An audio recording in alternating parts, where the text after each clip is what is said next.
Joiceville, a town that seems to breathe secrets, each one more suffocating than the last. In Act 2, the detectives pulled at the threads, discovering whispers of corruption, the shadow of blind Corp, and a trail of broken lives. But the deeper they dug, the more they realized. There's something darker beneath the surface, something they weren't meant to uncover. As we reach the final act, the pieces begin to fall into place. But the truth? It's a weapon, dangerous, deadly, and not meant to be uncovered. Detectives Lake and Pool are closer than ever, but someone or something has been keeping the darkest truths hidden. This is where everything changes. The lines between right and wrong begin to blur, and the cost of knowing the truth may just be more than they can pay. Get ready for the final chapter, because in Joiceville, the ties that bind are about to snap.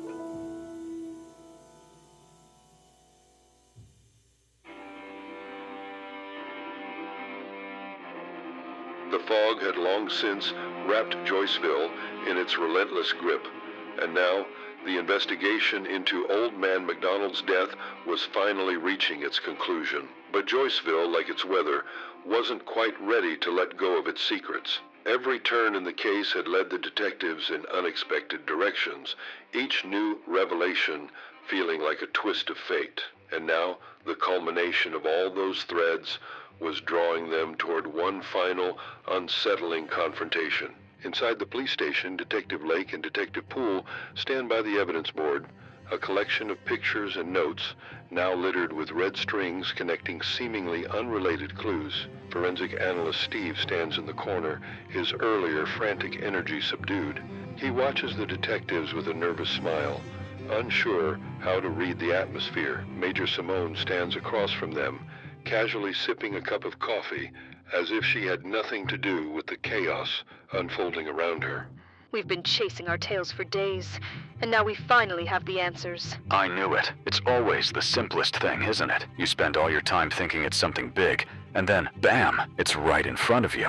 He crosses his arms, looking over at Major Simone, who's still acting as if nothing's out of the ordinary. You knew it all along, didn't you? Simone looks up, her cheerful demeanor never wavering, almost as if she were expecting this moment to come. Well, I don't know what you mean, Lake, but if it's about the festival, I'll be honest, it's gonna be a real hoot. Steve watches this exchange, his mouth agape as he slowly pieces things together. Wait, you mean Simone? She couldn't have... Oh, she could, Steve. She definitely could. The room grows tense, the weight of the moment settling in. Simone finally puts down her coffee, standing up straight with a shrug. All right, you got me. Yes, I've been a part of this whole mess. I've had my fingers in a lot of pies around here, figuratively and literally. Pauses. You know, I'm a woman of many talents. Simone moves to the evidence board and pulls down a photo of McDonald, then another photo showing him with a group of people, including Simone. The connection is clear, but the story is still unfolding. McDonald wasn't just some old man in the wrong place at the wrong time. No, he had to be stopped. He knew too much about the Midnight Runners project, the real project behind it. You think it was all about cute little gerbils? It wasn't. Detective Pool raises an eyebrow, still focused on the absurdity of it all. Right, and the gerbil races were the cover-up for what? Some corporate scheme, huh? What's next? A high-speed gerbil breeding conspiracy? Lake glances over at me with a warning look, but Simone keeps talking with a calm confidence. No, it wasn't the gerbils themselves. It was the people who controlled them. The technology behind the gerbil project wasn't just about cute animals racing. It was about manipulating genetic codes to create, well, things you don't want to know about. Wait. You mean the Midnight Runners, those weren't just regular gerbils? You're saying there was something more to them? Exactly. Blind Corp used the races as a front. The gerbils were being tested for much more, but McDonald started snooping around and getting too curious, and once he found out about the project's true nature... She shrugs casually. Well, he couldn't just go around exposing that, could he? So you had him killed to protect the project? Oh, not just for that. It was bigger than that. It was about control. McDonald wasn't the only one digging. There were others. The truth couldn't come out. But why the festival? What's it all about? The first annual fall festival?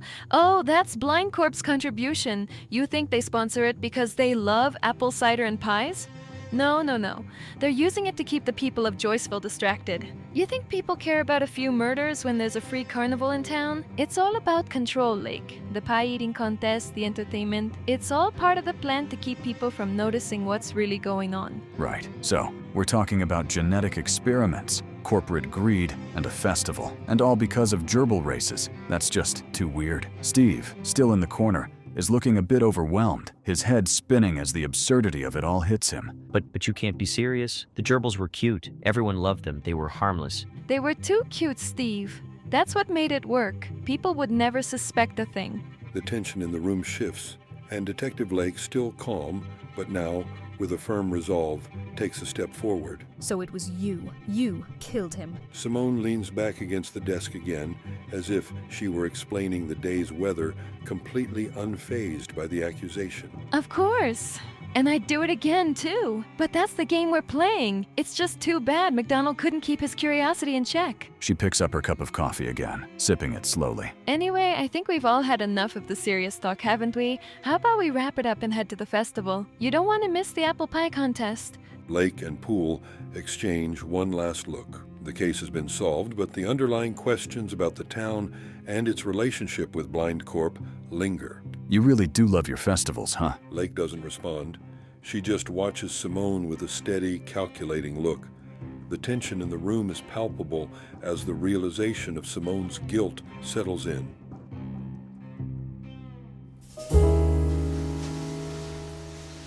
With the fog still hanging thick over Joiceville, the detectives stood at the crossroads of the town's secrets, the air heavy with the weight of all they had uncovered. But even as the pieces of the puzzle fell into place, there was a lingering feeling that Joiceville's darkest truths were far from being fully revealed.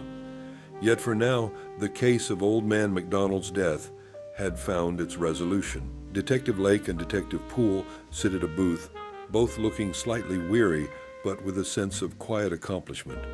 The usual hustle and bustle of the diner is present, but there's a strange calm in the air now. A waitress serves them coffee, and they nod in appreciation. Let me know if you need anything else, detectives. Thank you, Miss D. Hi, good morning. Table for one, please. Follow me. Sorry, we're short-staffed. My nephew is running late this morning. She usually ushers folks to their tables. That's all right. I'm just passing by. It's a lovely place you got here. You know, Pool, sometimes the answers come in the strangest ways. All the gerbils, the festival. It's almost too ridiculous to believe. Yeah, it's like something out of a bad crime novel. I mean, gerbil races, really. Who would have thought? But hey, that was a solid catch, Lake. I didn't see Major Simone coming. I wasn't sure about Simone at first, but something about the way she deflected attention toward the festival seemed off. The more we dug, the more everything pointed back to Blind Corp. I'm still not sure how deep it goes. She stirs her coffee absently, lost in thought. And then there's Steve. You'd think we were in a circus with the way he kept throwing out suspects. The narrator, really? Pool laughs, shaking his head again. Yeah, don't forget that one. The narrator? I mean, come on, Lake. What kind of absurd idea was that? It's like accusing the paper for printing the truth. Ridiculous. Lake smiles slightly, but her expression hardens again as she watches the busy diner around them. It was all too easy to overlook Major Simone. The way she carried herself, always so unbothered, casual.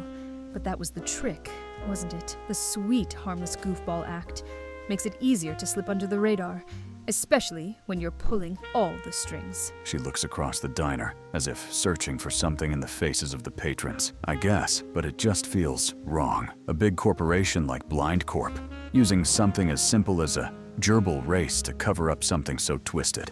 Makes me wonder what else they've done around here. There's a silence between them, and the weight of everything that happened hangs heavy in the air. A few moments pass before forensic analyst Steve walks in, looking uncharacteristically serious. He approaches the table, and both detectives raise their eyebrows, surprised by his sudden appearance. Well, I've been thinking about it, the case, the whole thing. And I had to say something. Steve looks around the diner before leaning in closer. I feel like I missed a lot. I mean, I was looking at the wrong things, wasn't I? I spent all that time looking at the obvious suspects and never thought about, how Blind Corp and Major Simone were right in front of us. Detective Lake and Detective Pool exchange a glance. You're finally coming around, Steve. Took you long enough. Steve nervously scratches the back of his head, clearly uncomfortable with the teasing. Well, I thought I was on the right track with all the gerbil racing, but it's like I was just missing something. I didn't see the bigger picture. Blind Corp was the real culprit here, not Simone, not McDonald. Simone was just trying to protect their little game, the one that no one should have known about. Lake and Pool both look at Steve, their expressions a mix of amusement and mild disbelief at his sudden epiphany. Welcome to the party, Steve. At that moment, Major Simone walks in, her usual carefree attitude in place, humming a tune under her breath. She waves at us as she approaches the booth. Good morning, detectives. I trust everything's wrapped up now. No more murder mysteries to solve? Steve looks at me, his expression a bit stiff. Clearly still processing the weight of everything he's learned. Yeah, Major, you could say that. Simone laughs, oblivious to Steve's discomfort. She sits down at the booth next to the detectives, still smiling as if she's done nothing wrong. I have to say, mis amigos, I'm glad it all worked out muy bien. You know, sometimes the world just needs a little more pie, empanadas, a bit of lluvia roja, and less drama. She looks at the detectives, her grin wide, and there's something almost unnerving about her cheerfulness. Funny you should say that, Simone. But we're not done just yet, are we? Simone tilts her head, not quite understanding the tone, but her smile falters for a split second. Oh, claro que no, mi hermana. Of course not.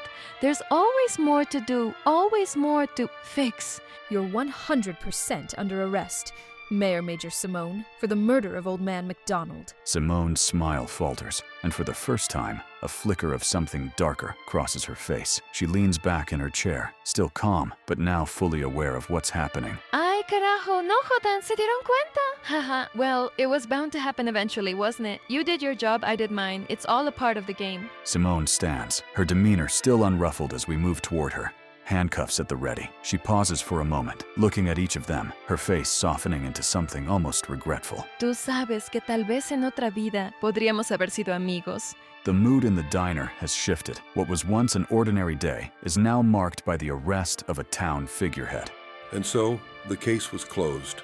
Major Simone, the lovable goof who once brought pies to the local festivals, was no longer the innocent bystander. She had been playing a much darker game than anyone had realized, but the truth, as it always does, found its way out.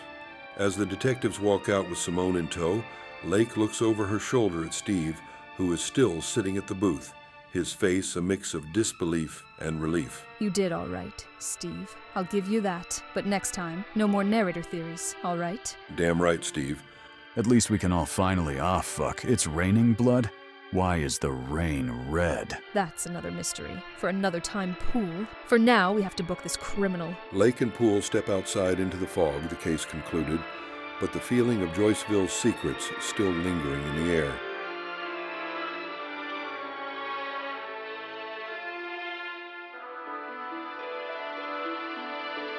And so, we reach the end of the tangled web that is Fogbound Deceit. The shadows of Joiceville have been peeled back, revealing the deep roots of conspiracy, corruption, and loss. From the first step into that dusty warehouse to the chilling truths uncovered within its walls, the detective's journey has brought them face to face with a darkness they couldn't have prepared for. Detectives Lake and Pool didn't just uncover a murder, they unearthed a town's buried sins, the corporate giants, the twisted experiments, and the lives that were quietly destroyed along the way. Every piece of the puzzle fell into place.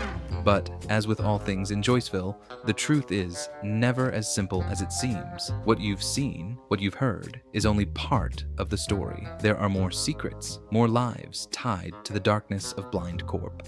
More lies that will ripple through this town for years to come. And while our tale ends here, Joiceville's secrets, they never rest, they never sleep.